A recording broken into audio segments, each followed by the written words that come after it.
What witch in her right mind would join Agatha Harkness's coven? Not looking for right-minded witches, as it happens.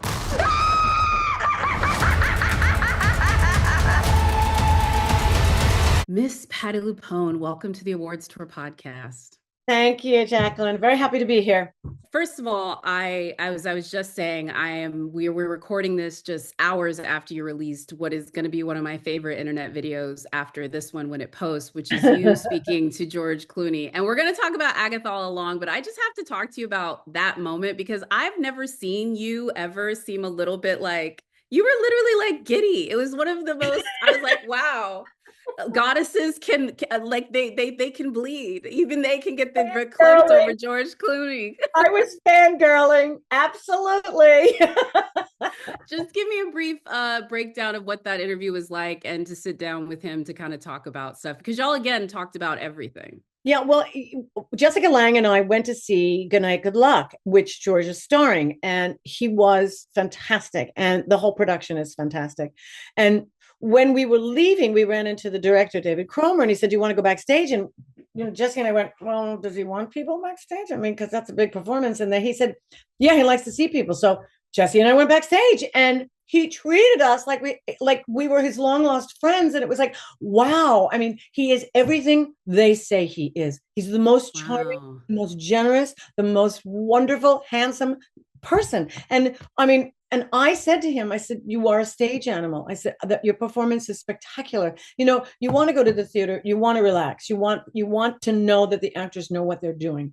He absolutely, he commanded that stage. I just say this because it's a technical thing, vocally present. You know, we heard everything, even and everyone's wearing mics now, but it doesn't matter. Some people don't know how to project. He has all of the technique and the qualities one needs as a stage actor. And he was stunning.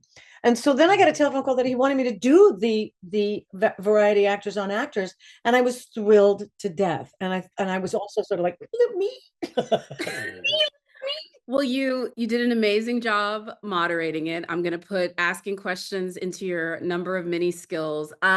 I want to talk about Agatha All Along, obviously.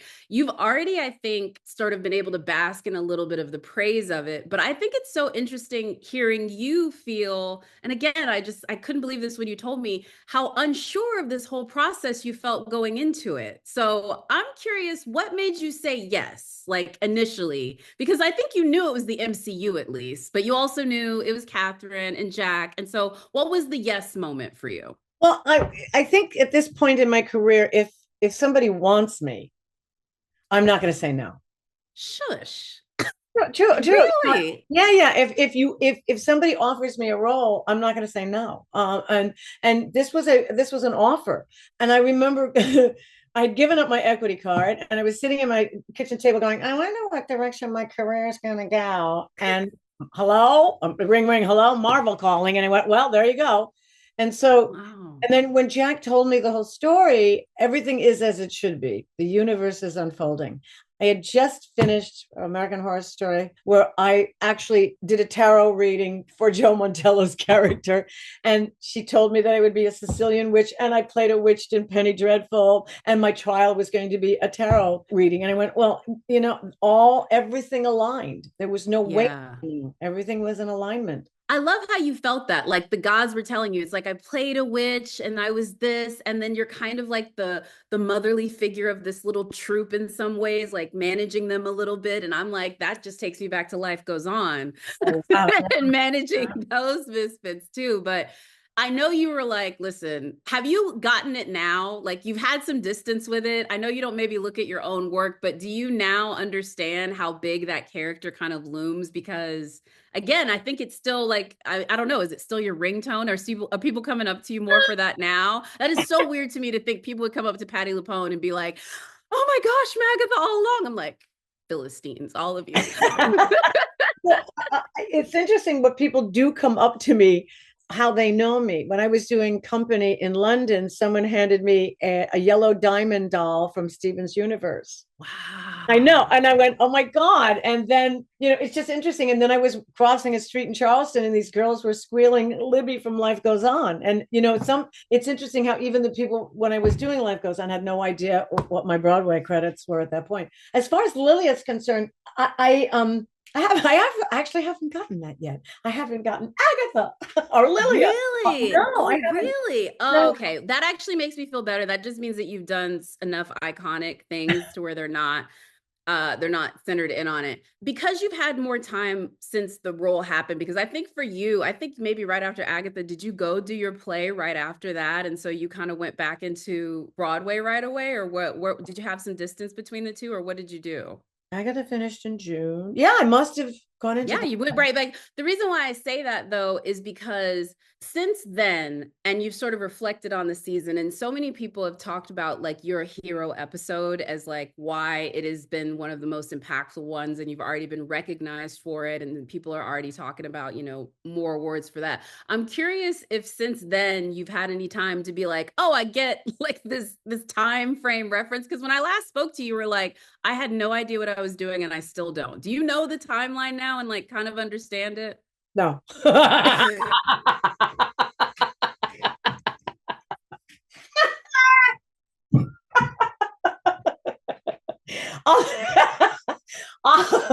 I only know what I did then.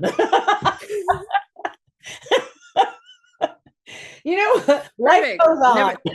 And honestly, if you're like holding up like some more hardware, it'd be like, and I still don't know what I did. Like, I honestly, like, if you get to like have a speech moment with it, please just say, and I still don't know what we were doing. That is even better. As I've said, Jack writes puzzles. I'm a game player. I'm in game player. I don't play games. My husband's trying to teach me hearts.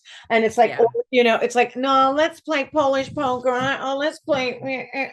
I do enough work on the stage. I don't play games. So, but I said ad nauseum, I wished that I had read better so that I could have served Jack better. I would have, then I would have had more control. I'd be able to answer what you're asking better. I think now, hindsight is 2020, isn't that what they say? I think back on the bops in each episode, wishing I had more information so that I could have layered it deeper, so that when it was revealed in 7, I just wish I had tied those knots better. And that's my problem with reading a script. I didn't read it well enough. It's pretty complicated, sis. Like, let's give yourself a little credit. I watched it and I still was like, oh, Yeah, she's an incredible writer, and she writes puzzles. And like I said, I'm not a game player, so it was like I wasn't quite sure about, and I asked a lot of questions when we did the readings of it, and must have forgotten the answers. No, you're doing lovely. And look, the proof is in the work. If you never understand it, but it moves people and it gets people to fangirl about it and to be obsessed about it, then I mean, I guess that's what you were put on earth to do. So like, who cares? Thank you. If you do have a fondest memory from like the performance aspect of it, I would appreciate you sharing that, because for folks that haven't seen, y'all really, I felt, were a theater company. When I was able to sit down and speak with you all as a group, just your camaraderie, like I felt you were wanting to just jump through the screens to hug each other. Do you have a more fond moment from sort of what y'all were able to develop during that time that you look back on fondly? I think for me, when I said I loved being a witch, I think it was a culmination of saying goodbye to these fabulous women and Joe, and saying goodbye to the experience, which was so wonderful. I mean, it's a blessing when you have such an incredible experience with a group of actors, which is what we had with Agatha. And I was saying goodbye to the character. And I would say it was when I said I loved being a witch, and then hearing Sashir scream on the other side, and because I think she heard it as Sashir, and Patti was saying it to Sashir as Patti. I was saying, bye, listen, look at us, we're done. besides the character. But, and we had a blast just sitting in our tent. There was always a lot of smoke and they put up a tent for us and we'd sit in that tent. Oh, I'll tell you a great story. Oh, I'm good. Let's go. Also, because, we're sitting in our chairs and the SAG rep comes into our tent and she wants to make sure we're all okay. And we look at each other. Yeah, okay. Everybody's good. Well, if you have any issues, please let me know. And she's on her way out the door and I went, excuse me, you know what we could use? And she said, what? An equity cot. And they all looked at me and there was only a few people that had done stage that understood what I was talking about. It's an equity stage rule that you have to have a cot in rehearsal and cots backstage for people to lie down. And so I said, we could use an equity cot. And she went, well, I'll see what I can do. And I think our line producer heard me. I went and bought one. I went, okay, I'm going to get us a cot because guess what? We're sitting around for hours. Somebody's going to want to lie down. So I bought a cot. And the next day, a cot showed up. And Aubrey and the prop guy throws kettles to the cot with a bucket with champagne on the inside of it for me to go lie down. Can I just say, and it's what you deserve. Honestly. May I just tell you that we had 2 cots, and may I tell you, more often than not, we were lying down on those cots.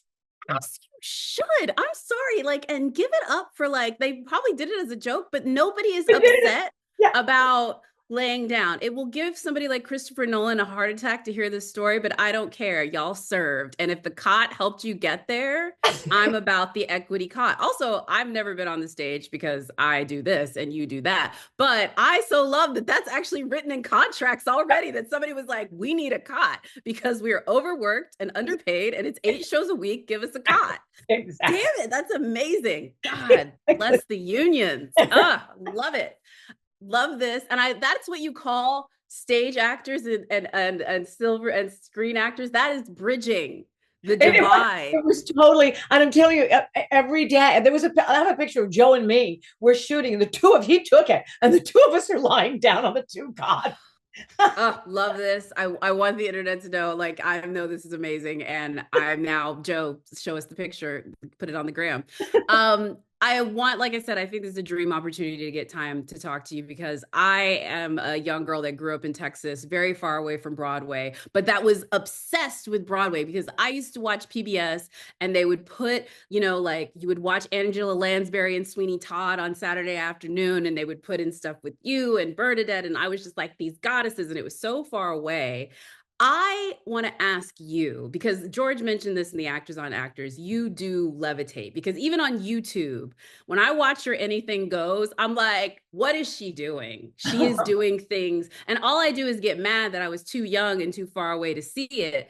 What was one where you felt levitated when you were sitting in the seat? And I know you've been on some very impressive Broadway moments. I think you were opening night of Rent. I think I saw you in the video for that one. Man. You know what I mean? You've done a ton, but which one was one where you felt like somebody levitated you with their performance? There's a lot of them, and actually a lot of them in straight plays. I mean, I remember seeing Eileen Atkins in Vanessa Redgrave. Wow. Irene Worth in the Cherry Orchard. There's a moment in the Cherry Orchard at Lincoln Center Theater. These were plays. And in the musicals, I'm trying to think because Anne Reinking Reinking will make me levitate. Tommy Tune and Anne Reinking will make me levitate. Nicole Scherzinger in Sunset Boulevard right now is turning in an extraordinary performance. I've seen The Blood. I want to see it. When I go to New York, I'm trying to catch her. Yeah, it's her mad scene too. That's so heartbreaking. And Jamie Lloyd has done an incredible job. I'm trying to think. Robin Herder in Smash right now. Robin Herder is in a direct line from Gwen Verdon and Chita Rivera and Annie Reinking, and that Broadway dancer that comes at you from the groin, who can sing, who can act, and who has a presence that it's just shimmers. So I would say Robin Herder. And then, my new favorite actress of all time is Carrie Young. She's in Purpose. Yeah, she's in Purpose. And I've seen her 3 times now. And she is she's staggering. I want, first of all, to relax. I want to know when I'm sitting in the seat that these guys know what they're doing and they're not pushing. You know what I mean? Yeah, yeah. Not only do they know what they're doing, but it's not in my face. It shows me insecurity, basically. Okay. Cara is so in her body and so in her mind that every time I see her, she's deep in the boots and she's so terrific. So I levitate when I see great performances, and it could be an entire show, and it could be one or two people. I know I'm forgetting people, and I'm No, you did a great job. I mean, the one young lady, Carol Young, I did not know about Purpose, but you made me like, that's going to be an instant one that I have to check out. I mean, like I said, I've felt it from, I've only heard your Evita. I don't even think there's like really that many good videos of yours, but like even that cast album, like you feel what you're doing in that one. So I'm glad that you're still going to shows. Like I love the people that still like, yeah, no, we're going to catch we're going to catch your play. We're going to catch Jake. We're going to catch Nicole in Sunset. I love people that still make that a part of their habit.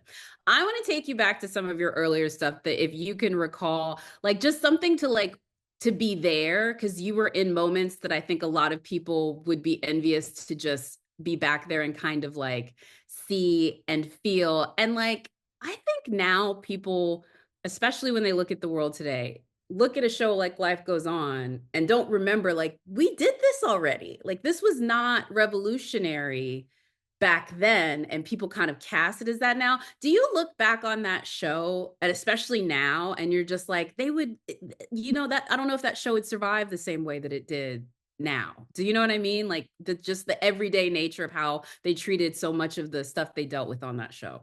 You don't think it would survive, you're saying? I don't think it would survive. I just think people would criticize it off of its face as like, oh, look at them trying so hard to show a new American family. You know what I mean? Like, you know what I mean? Like, and so, but it was so ordinary back then. I don't know. Maybe I'm wrong. I think you're right. I think I think you're right. But I do think that it served the Down syndrome community. It served the special needs community that had not been served at all.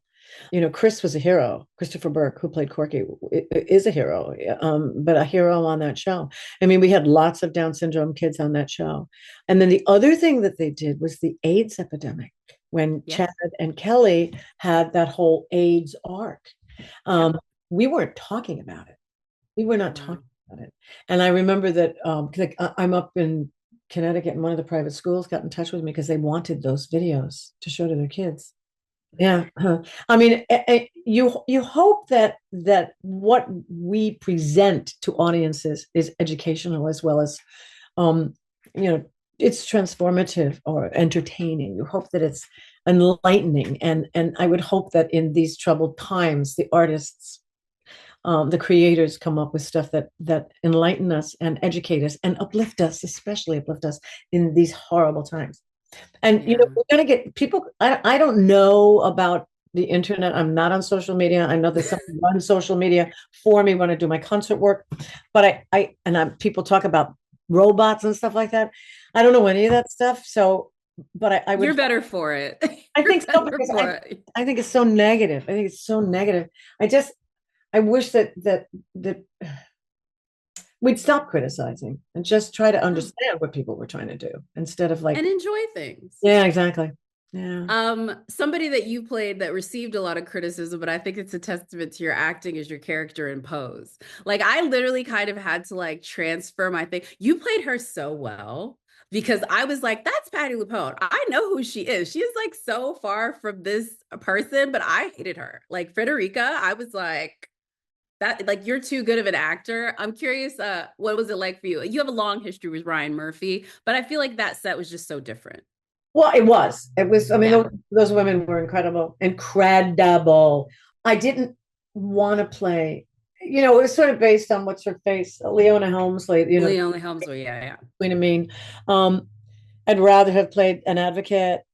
Ultimately, she is an advocate, but I'm so proud that I was a part of it, because it's an important series.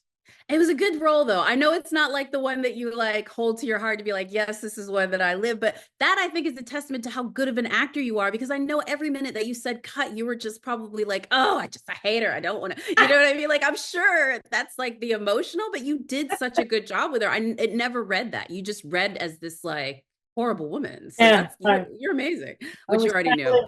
Channeling Leon.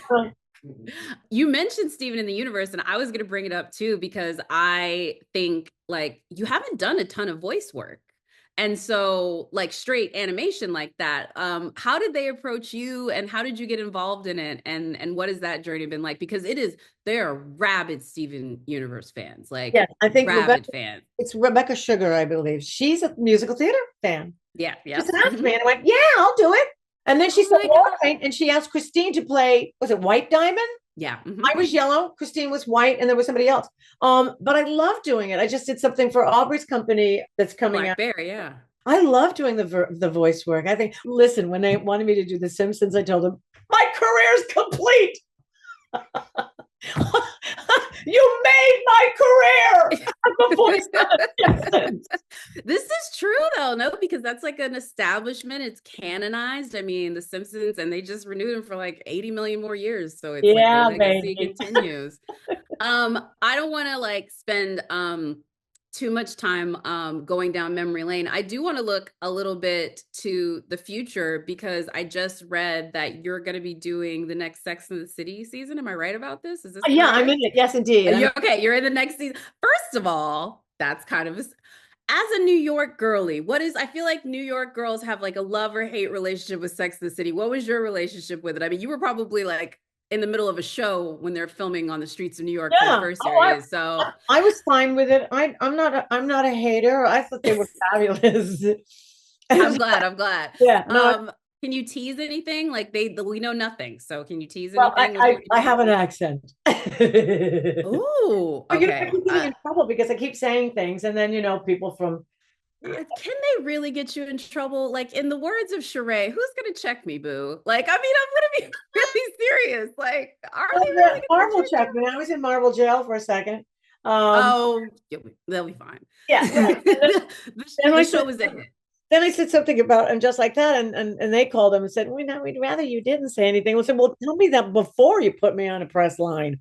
I mean, at this point, if they didn't know that, they haven't seen you do anything. On this last note, because I feel you were so, I'm like, have you not seen an interview with her? Y'all should have written this down before. Exactly. Sorry. You are somebody who I have personally put in my life because I am somebody who has petty tendencies. I will just say that. Like, I'm somebody that has to fight against my ability to be like, whatever. And I like use you. And I'm like, Kendrick Lamar took petty to the Grammys. Patti LuPone took petty and got a pool. Don't tell me not to be petty. But so thank you for that. But in an effort to give you an opportunity not to be petty and be more whatever, I'd be curious if you could give what you think are the 5 or 3 things that every single person should know if they are going to go to a Broadway show. Because I feel like you've given this advice, and some things are given, don't play on your phone, but they're little things like what you just said about George, where you were like, hey, he just did this really intense performance. I'm not going to presume to go backstage and tax him even more. Like, that's like a small little etiquette thing that like not everybody knows, these little like things that somebody who's been on Broadway for decades that we will not mention, but they've been enough. What do you wish people knew when they were going to a Broadway show? Well, first I'll tell you that it's not a locker room where the athletes don't necessarily want you to come back. We want you to come backstage. Neither Jesse and I knew George, and we thought we were imposing. But when David Cromer said, yes, he likes for people to come back, that gave us permission. But I like to go backstage, and they've done something different now, which I don't like. And I try to tell the people that I don't. They put you on the stage, or they put you in a room, as opposed to what I think has always happened. We go to their dressing room. It's a third act for them to get out of their makeup and hair, get out of their costume, and then have to go into a room with a bunch of other people. I think it's respectful to go to their dressing room and just go, "What, you did a great job. I don't want to keep you, but I just wanted to come back and thank you." And that's it. Then they don't have to deal with a crowd of people. Oh, I love that.